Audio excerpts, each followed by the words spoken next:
Today we're going to talk about sections 5.3, 5.4 out of the book. Section 5.3 is about recursive definitions, and section 5.4 is about recursive algorithms. So recursive definitions are definitions, and they can be definitions of a number of things. It could be definitions of a sequence, or of a function, or of a set. So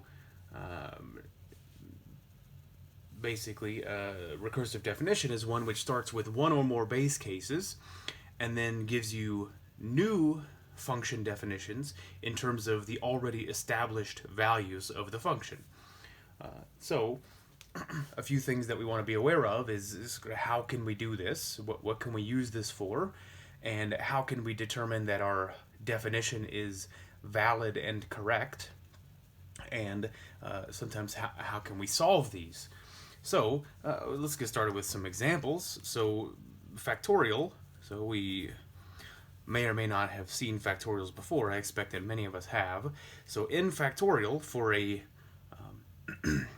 non-negative, let's just say positive integer n, so 0 factorial is defined, but let's skip that for the moment. So in factorial is 1 times 2 times ...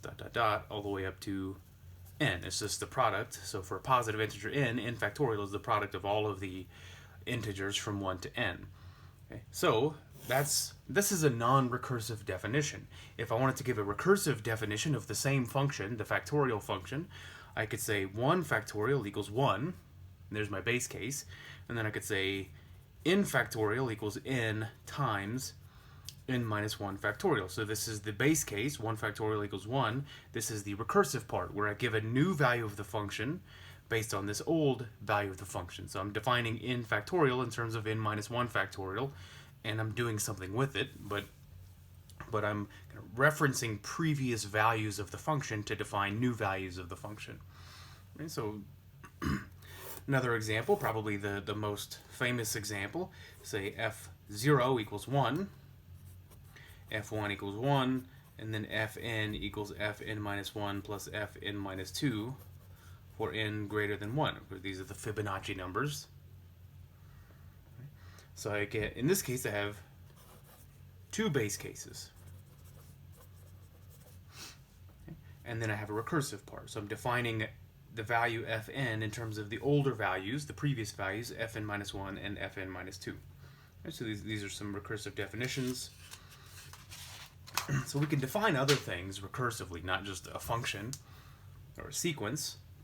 We can define a set recursively, so I could say, this is a kind of cheating because we're essentially doing the same thing we just did.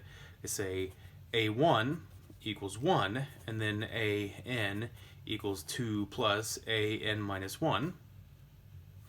And then I could say let a be a1, a2, ... And now here I have defined the set of odd numbers recursively. So this positive odd integers. This is the set of positive odd integers, but I've defined it recursively.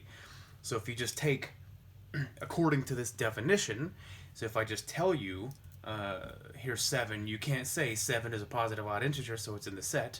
If I'm going to use this definition, I have to say, okay, is 7 going to be in the set? Well, I need to know if 7 is going to be in the set. I have to look at the previous thing, which is going to be 5, right?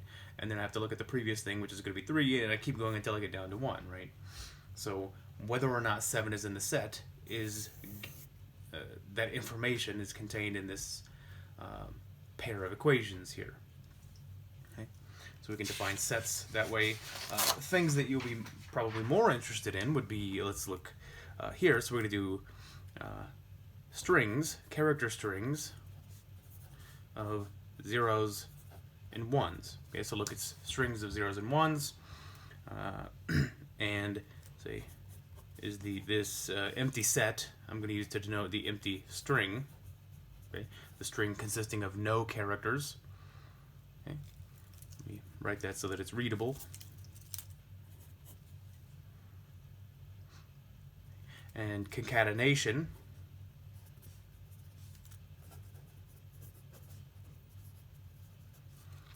Okay, so S and this little frown here, S concatenated with T means, so if S is a character string and T is a character string, the concatenation means just take all these characters and then put these characters on the end. So for example, A, B, now see zeros and ones because that's what we're using in the set. So 0, 1, 0 is a character string, so that would be like my S up here, concatenated with 1, 0 is 0, 1, 0, 1, 0. So I just jam these two things together. Right? So I'm going to define D0 is the set consisting of just the empty string. Okay? And I'm going to define Dn plus 1 to be equal to the set consisting of S concatenated with 0, where S comes out of Dn, union S concatenated with 1, where S comes out of Dn. So, here I'm defining sets. D0, D1, D2, D3, etc.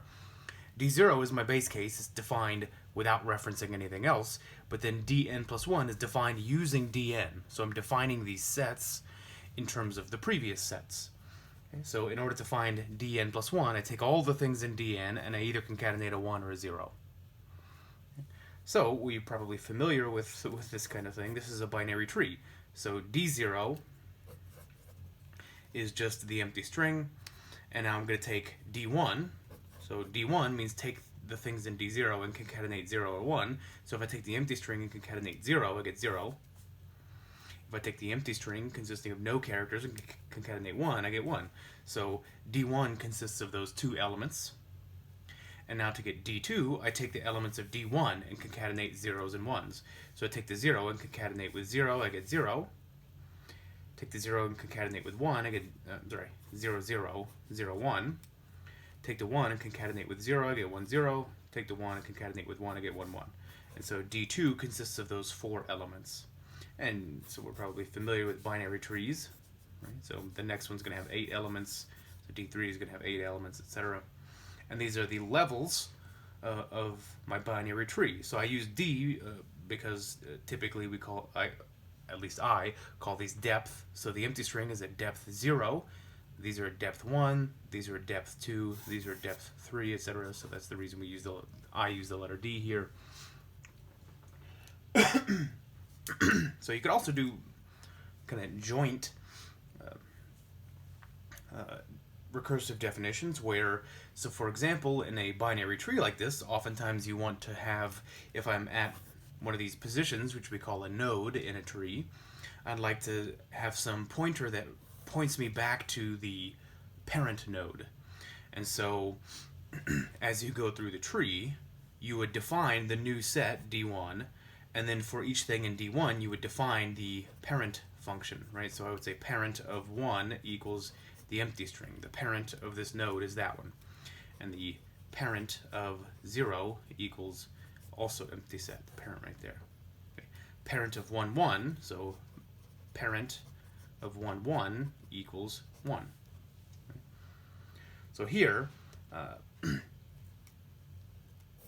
we're recursively defining two things. We're defining these D sets, and we're also defining this parent function, which takes in a node, any node other than that one, and references me back to the parent node. So plenty of interesting things for us to want to define recursively. So I want to look at one of the questions from the book, or two of the questions from the book. They're not particularly difficult, but it's a question of, is this actually a valid definition? So here's the first one. Okay, so this is one of the ones out of the book. F of 0 is 0, and f of n is 2 times the f of n minus 2. Does this define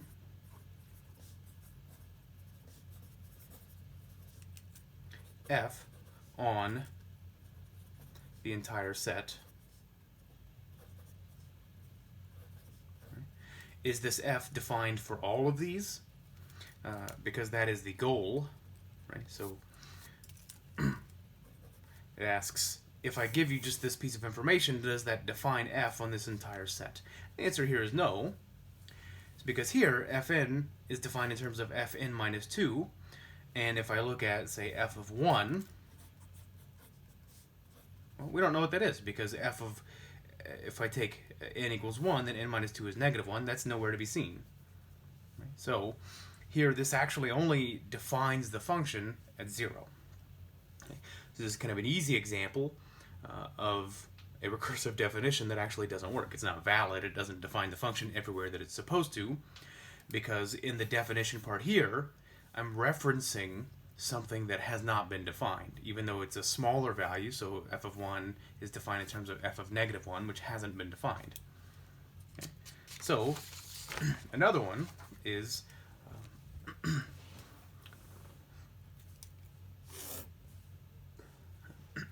so this here we have 3 base cases.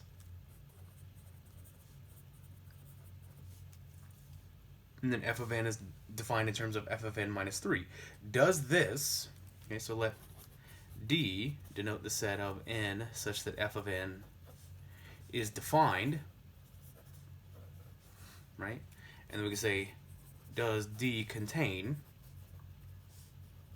all of these values? Right? So for the previous example, if I let D denote the set of n such that this actually defines a value for n, then D in this case was just 0. It does not define f of n for any n other than 0. We wanted to. We wanted to define f of n for all of these values of n. So here, I'm going to look at this set of 4 equations, 3 base cases and 1 recursive part, and ask, if I look at the set of n for which this actually does define a value, does it contain all of the values that I want it to? And the answer is yes. Okay. So you can prove it by induction. Let's say Pn is the statement that n is D, or I could say f of n is defined. So I could prove this by induction. And so this is going to be by strong induction.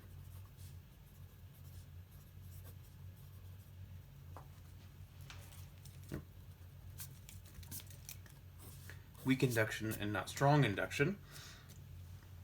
Okay. I'm going to have 3 base cases. P of 0, P of 1, P of 2. I'm just going to put a check there because it's obvious. Right? F of 0, F of 1, F of 2. Those are defined. Of course they are. Those are my base cases. It's very clear that those are defined. And now I want to say for n greater than 2, if here I'm going to say Pm is true for, not of, for all 0 less than or equal to m less than n, then Pn is true. So this is how we do strong induction, is I want to know Pn, and in order to, I want to know that Pn is true if all of the previous cases are true, not just Pn minus 1, but all of the previous cases. So if I interpret this by what P actually means, is if f of m is defined for all m between 0 and n, and of course here we're just restricting to integers. And so we're assuming, I'm not writing it, but I'm assuming my universe is the universe of integers. So if P of m is, or if f of m is defined for all m between 0 and n is greater than 2, then Pn is true, or Fn is defined. Right? So, and well, the proof is easy. Okay? So f of n equals this, and if n is greater than 2, then I can let n minus 3 be m, and m is going to be in this range. And then this right side is defined by the inductive hypothesis. So I'm assuming that since this n minus 3 is in this range, f of n minus 3 is defined, and then this equation defines f of n. Okay, so here we use induction to prove the validity of this formula. This actually does define the function for everything in this set of non-negative integers. Okay. We could also solve a recursion. So let's do a simple one. So I could say a1 equals 1, and then an equals, say, 2 an minus 1. And I'm going to cheat here and change it 0, So when I say solve a recursion, I mean we don't necessarily like recursive definitions. I would like to actually have a closed form definition of the function, which means I want an to be defined in terms of n, but not in terms of the other function values. I want a non-recursive definition, which we call a closed form definition. So my claim is an equals 2 to the n for n equals 0, 1, 2, etc. So that's my claim. I'm going to call that Pn and then prove it by induction. It's a trivial proof by induction. A0 equals 1 by definition, and that is 2 to the 0. So that's P is 0.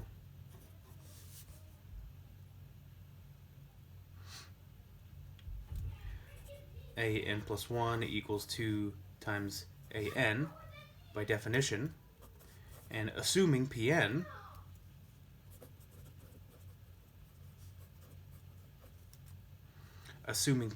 an is 2 to the n, then we get 2 to the n plus 1. Okay. So if Pn is true, then Pn plus 1 is true, so here we proved it by induction. We have another situation that's a little more interesting. So let's say interest rate I, and let's assume it's a positive interest rate, and let's say theta equal 1 plus I. Now I could define in equals, say I0 equals 1, and then in equals theta times in minus 1 plus 1. Okay. So this tells me the value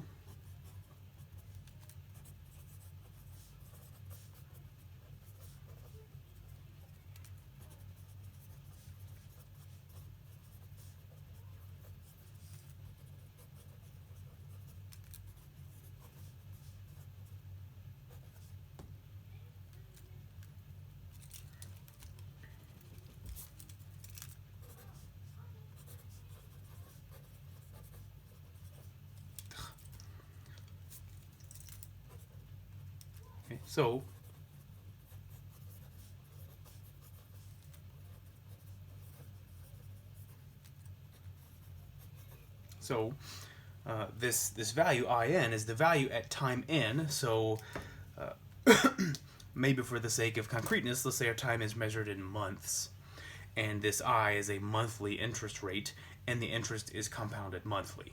Right. So those are the assumptions I'm going to put in this problem. So I have a monthly interest rate, and interest is compounded monthly, and my time is measured in months. So it would be true if I replaced all the months with years. I just have to have compatibility between my units. So this IN is the value at time n in a bank account if the bank account is paying an interest rate of I, and if at the beginning of each new time period I invest $1 new. So at the beginning of the first month, so right now, time 0, I invest $1. That's what I of 0 is. It's earned no interest at time 0. If I just put it in there, immediately I have earned 0 interest. Okay, but then at the new month, I get some. At the beginning of the new month, I have my value from the last month, plus the interest, plus the new dollar that I'm depositing right now at the beginning of month number n. Okay. So this is a recursive definition, and you can solve for it. It actually turns out to be sum of a geometric sequence, right, when we know how to do those. So I'll leave that for you. I think it's pretty interesting. And if you can do this, then you can pass an actuarial exam.